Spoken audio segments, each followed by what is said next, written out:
Hello everyone, let me introduce myself. My name is Gusti Agung Ngurah I come from Sumbawa University of Technology.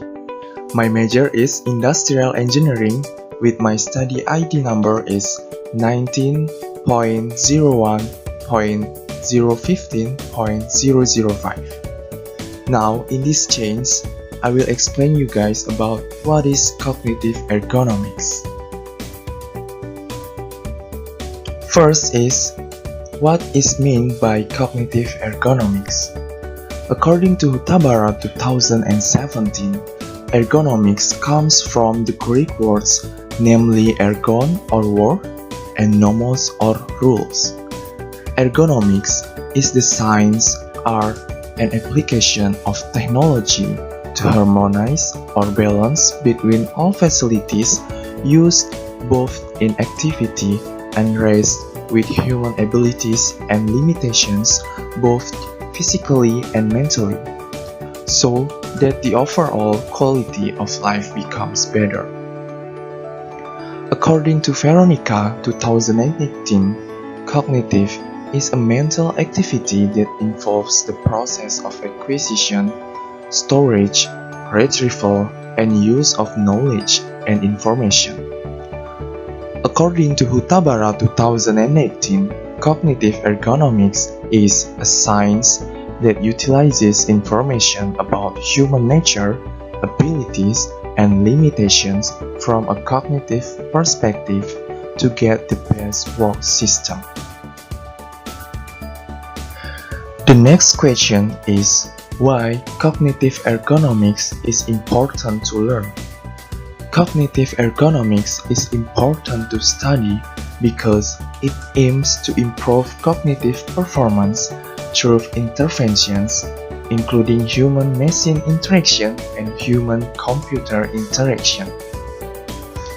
In addition, what makes cognitive ergonomics an important science to learn is because cognitive ergonomics specifically discusses human abilities and limitations starting from the process of inputting information or stimuli from the environment to then be processed in the brain, which includes the processes of perception, attention, memory, and respond to this information in the form of decision making and problem solving.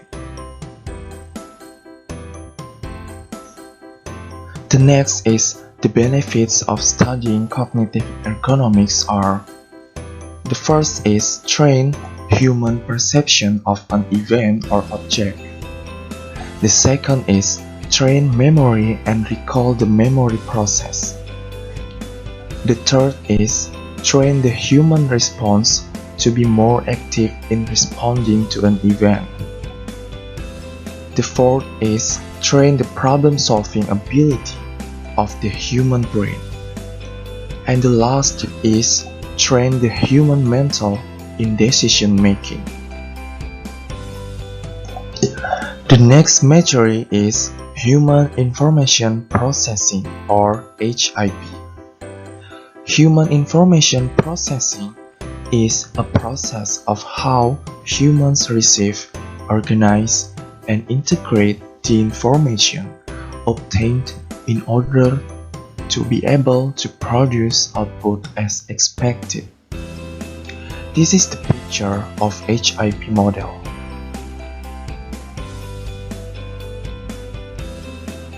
Next is HIP stage. The first stage is encoding. At this stage, our five senses receive signals from the physical environment regarding an event.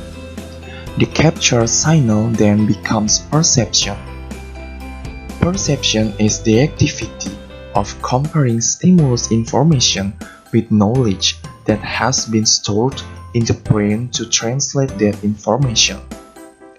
Along with perception, an attention from humans will focus information on objects captured through the previous five senses so that the strength or weakness of one's attention affects the resulting perception. This is the picture of stage encoding. The first, our five senses, is vision, the second is hearing, the third is smell, the fourth is taste, and the last is touch. The second HIP stage is storage. At this storage, it starts with working memory, working to access various information stored in the brain. Information stored by the brain resides in long-term memory. If the information you want to retrieve is often accessed in daily life, then the summoning process only takes a short time. The information that has been memorized then undergoes selection to match the actual reality. After the information is selected, then a decision-making process occurs regarding the most appropriate information related to an object or event that is accessed by the brain. Okay, the last stage of HIP stage is retrieval.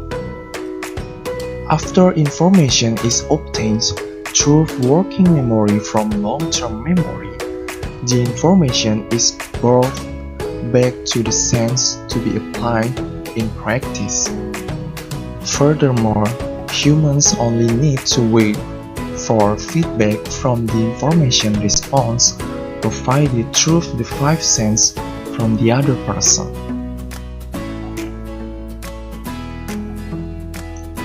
Okay, this is the sample case of HIP.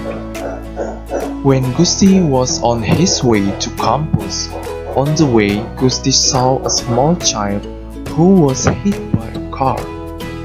The activity of seeing the event was received by perception and made a translation code by the brain.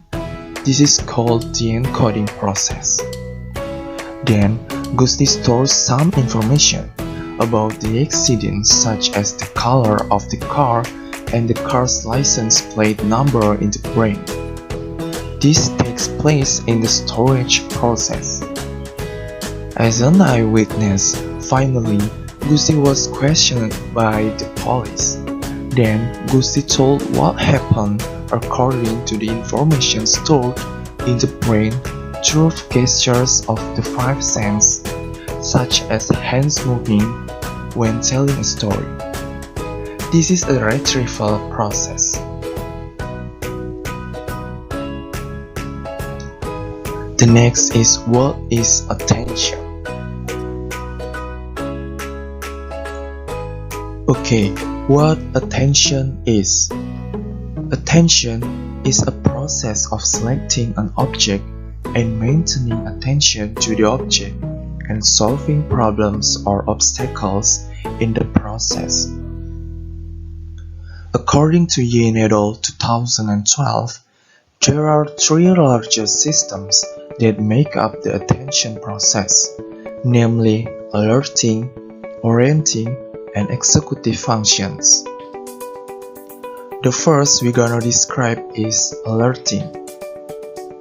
Alerting is a condition where our brain gives an alert signal to whatever stimulus we feel.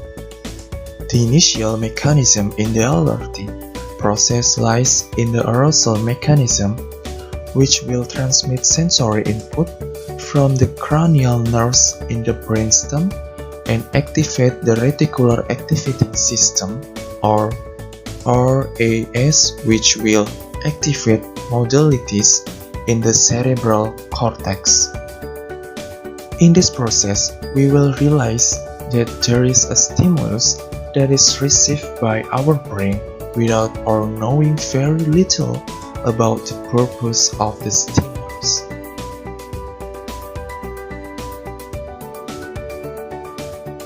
The second step is orienting.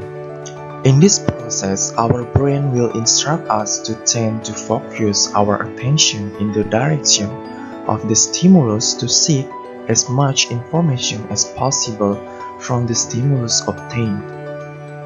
This process can be specifically caused by the stimulus or obtained from other modalities. Experts say that orienting is the result of a collaboration between neurons, which includes the frontal eye field, which is found in the frontal cortex area of Brodmann egg, the superior parietal lobe, the temporal parietal junction, the superior colliculus, and the pulvinar nucleus of the thalamus. The third step is executive function. Executive function will connect with other parts of the brain to bring up a cognitive function to solve problems obtained through alerting and orienting. EF can connect with various other parts of the brain, especially the prefrontal cortex and the limb system. Therefore, the neurotransmitters that play a role are dopamine and serotonin. This connection will form two different circuits but work complementary to each other. The example of attention.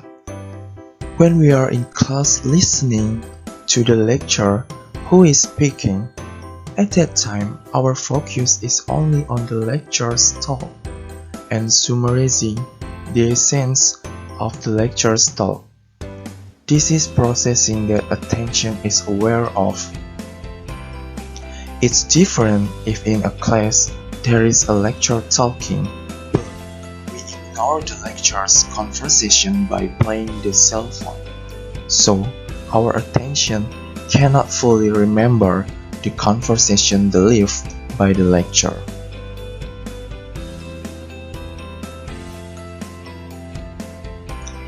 The impact of person attention is disturbed. The first is the ability to remember the brain decreases. The second is someone becomes hallucinating frequently or imagining fantasy objects in the brain. The third is intellectual power decreases. The fourth is one person communication with other people becomes less good. The fifth is lifestyle, which home, drinking and other daily activities becomes irregular. The next metric is about perception. What perception is?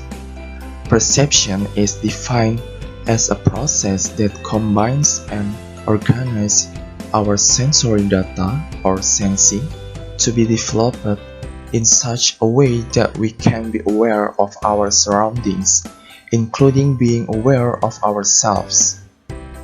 Perception is divided into two, namely the perception of objects or physical environment and perception of humans or social.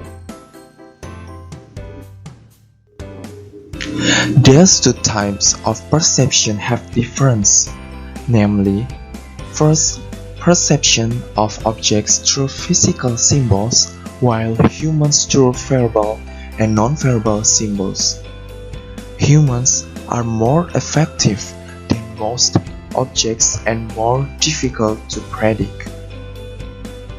The second is perception of objects responds to external characteristics, while humans respond to external and internal characteristics, such as feelings, motives, expectations, and so on. The third is objects do not react, while humans do. In other words, objects are static, while humans are dynamic. Therefore, the perception of humans can change from time to time faster than the perception of objects. The next is example of perceptions. When you are given a picture of a face painting, what comes to your mind at the beginning must be an old man with long white hair?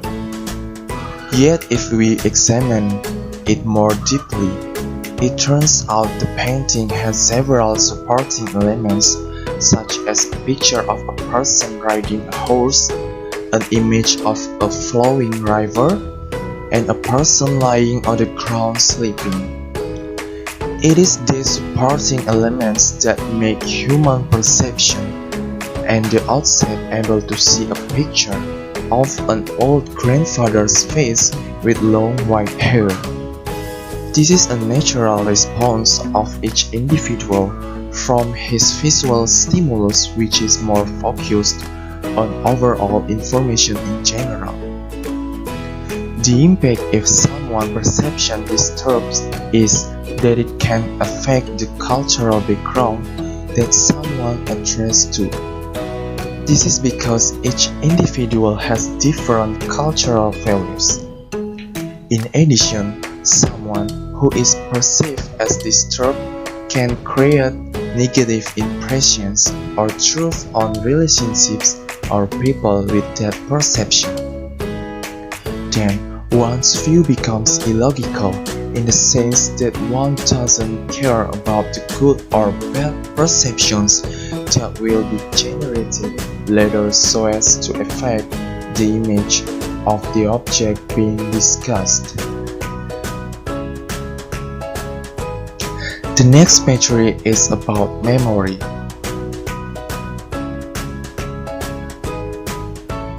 Memory is a mental process that includes encoding, storing, and recalling information and knowledge, which are all centralized in the brain.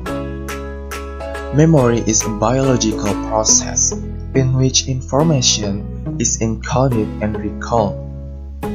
Basically, memory is something that forms human identity and distinguishes humans from other living things. Memory gives humans points of reference to the past and prediction of the future. Unlike what people commonly think of a memory bank or a special storage area for memories unlike the heart or lungs, memory is not a single place or object. Broadly speaking, there are three types of memory, namely sensory memory, short-term memory, and long-term memory. There are factors that affect the working power of memory, including: first, age factor. The surface memory in humans is more or less in childhood, 10 until 14 years, and this applies to memories that are mechanical, namely memories for sensory impressions.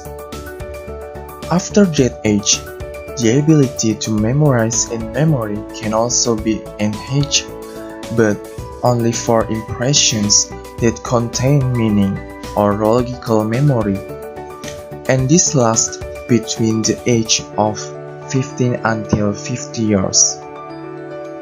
Physical conditions such as fatigue, illness, and lack of sleep can reduce working power or memory performance. The third is emotional factors. In this case, someone will remember something better if the events touch feelings, while events that don't touch emotions are often ignored. The last is interest and motivation. People who travel a lot have a much better geographic memory than those who have never been anywhere. This means that here someone who remembers everything about the things he likes is much better than the things he doesn't like. Obviously, interest greatly increases motivation and in turn improves memory.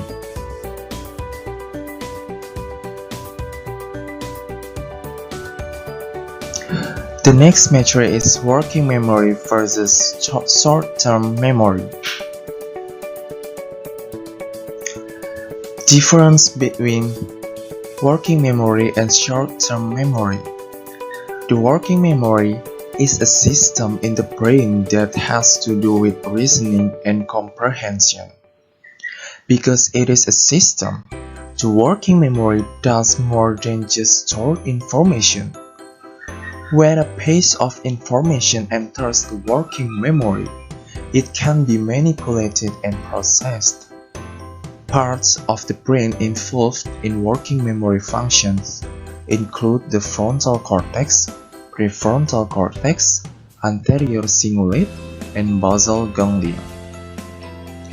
It is important to note that the working memory declines with age. To prevent this, you have to keep your brain working by doing activities like learning new skills, reading, and pursuing a hobby. Short-term memory is one part of a bigger system, which is the working memory.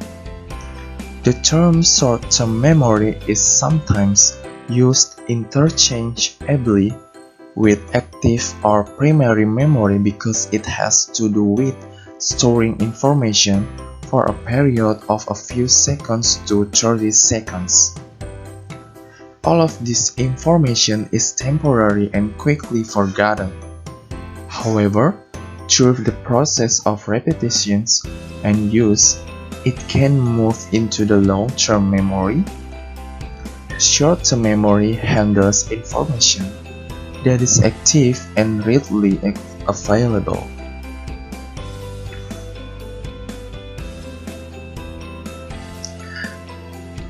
The working memory and short-term memory are sometimes confused with each other. The short-term memory stores information for a few seconds, while the working memory processes and structures the information for a short time. Short-term memory is part of working memory, but is not the same thing. Working memory refers to structures and processes used for temporarily storing and manipulating information.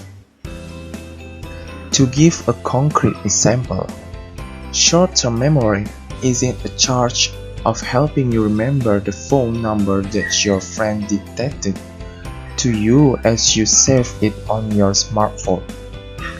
Working memory is in charge of helping you process information that you learned in class as you take notes and study. The distinction between short-term memory and working memory is one that depends on the definition that one accepts. Nevertheless, the substantive question is why some tests of memory over the short term serve as some of the best correlates of cognitive aptitudes, whereas others do not. The answer seems to point to the importance of an attentional system used both for processing and for storage.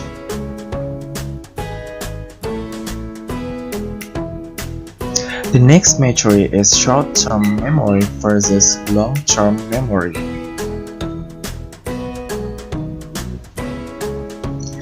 Difference between short-term memory and long-term memory. The amount of information stored in long-term memory is very large. Therefore, we cannot examine the entire contents of long-term memory when we search for information. Unlike the case with short-term memory, in long-term memory, an index must be performed. We remember information in long-term memory using cues. Long-term memory differs from short-term memory in that information can be stored easily. In general, we recall information in the short-term memory related to the physical qualities of our experience, what we saw, felt, touched, heard, with particular emphasis on the code assigned to that information. Information stored in long-term memory is usually with this information in meaning or semantic code.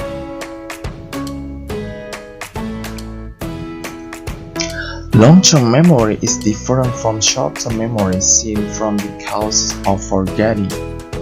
Memory in long-term memory is not only long-lasting but also completely permanent, unlike short-term memory, where information doesn't need to be rehearsed or processed in order to get out of the memory system.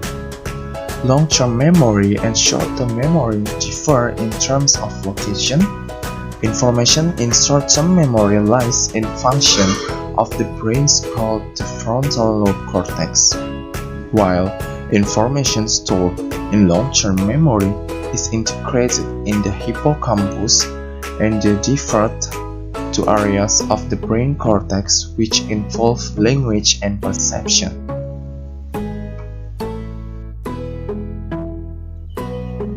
Example of memory. An example of implementing memory. One day, Gusti was shopping at the market. Gusti shopped for daily needs according to what his mother had told him to buy this morning. So that along the way, Gusti memorized the grocery list so he wouldn't forget the process from short-term memory to long-term memory. Upon arrival at the market, Gusti immediately browsed the needs according to the list. However, when Gusti was about to buy the last needs, suddenly Gus was surprised by a thief who tried to steal the bags of the woman standing next to him. Memory began to be distracted by another incident. Gusti also swiftly memorized the characteristic of the thief. This step is entered into short-term memory, so that he can inform the victim when reporting it to the police.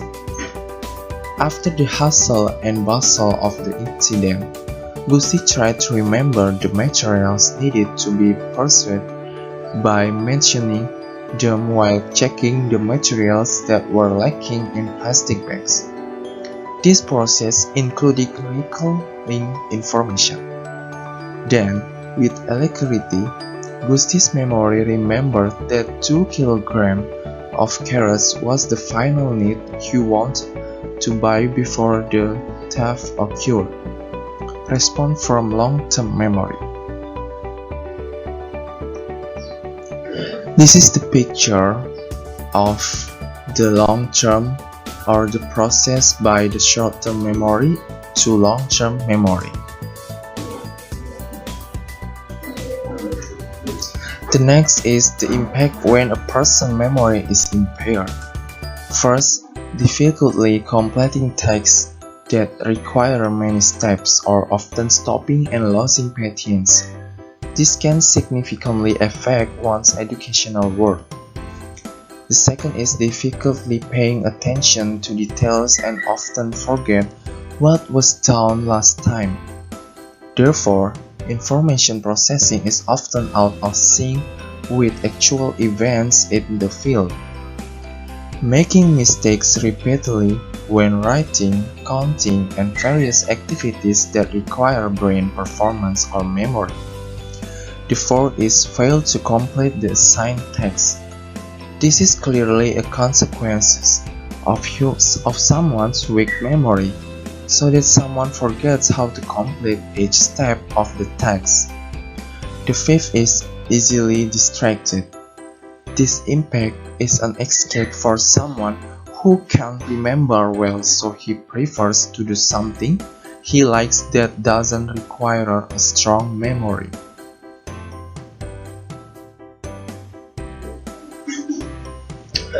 The sixth is impatiently waiting for their turn. This is like interrupting someone who is speaking, wanting to ask a question but then forgetting when asked to elaborate. 7 is have low organizational skills. The 8th is language and academic skills are not very good. The next is difficulty when reading a book.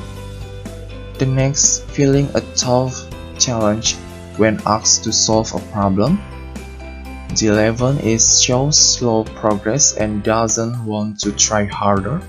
And the last is has trouble starting or finishing work. So that person depends on other people to remind him about the text. Okay everyone, thank you for your attention. and don't forget to try to improve your life to be better. So that's all from me. Thank you for watching.